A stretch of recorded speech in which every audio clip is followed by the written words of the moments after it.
तो मेरी पहली जो आज की पोइट्री है वो मेरा फेवरेट टॉपिक है। द टॉपिक इज़ तन्हाई, क्योंकि मुझे अकेले रहना बहुत अच्छा लगता है। So this is over that. लोग जिस पल से दूर भागते हैं हम असल में उसे अपना वक्त बताते हैं। लोग जिस पल से दूर भागते हैं हम असल में उसे अपना वक्त बताते हैं। जब लोग वक्त बिताने के लिए दोस्तों की तलाश करते हैं तो उस वक्त हम अपनी डायरी में कहीं लापता रहते हैं।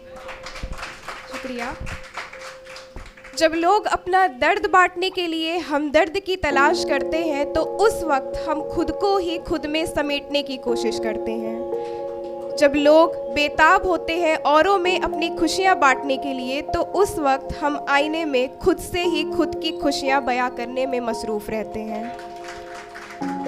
जब लोग हार जाते हैं तो अक्सर सहारा ढूंढते हैं। जब लोग हार जाते हैं तो अक्सर सहारा ढूंढते हैं, हम असल में अपना सहारा खुद ही बन जाते हैं।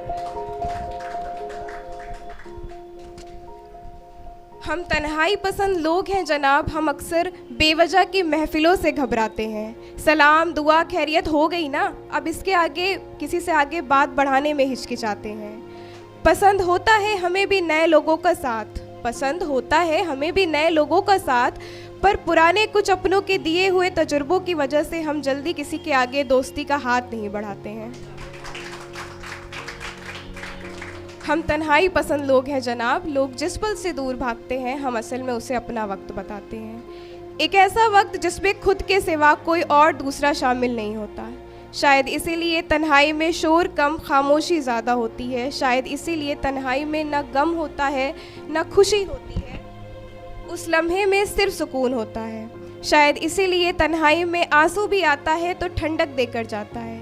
शायद इसीलिए तन्हाई में निकला हुआ हर एक ख्याल मन को राहत देकर जाता है। बस इसीलिए हम हमेशा इस वक्त को भागती हुई ज़िंदगी से चुराने की कोशिश में रहते हैं। हम तन्हाई पसंद लोग हैं जनाब, लोग जिस पल से दूर भागते हैं हम असल में उसे अपना वक्त बताते हैं। Thank you so much. और नेक्स्ट कुछ छोटे छोटे थॉट्स हैं।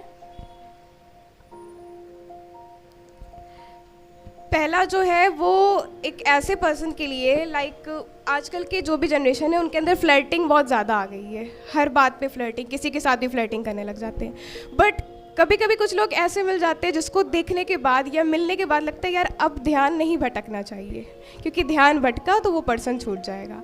तो उसके ऊपर है ये दुआ इतनी सी है कि ये जो नया नया पागलपन है इश्क में ये हमेशा यूं ही बना रहे। दुआ इतनी सी है कि ये जो नया नया पागलपन है इश्क में ये हमेशा यूं ही बना रहे। हुस्न जमाल की पूरी महफिल मेरे पीछे हो, पर खुदा करे उस सांवली सूरत और सोंधी सी नज़रों में मेरा मन हमेशा यूं ही लगा रहे। शुक्रिया।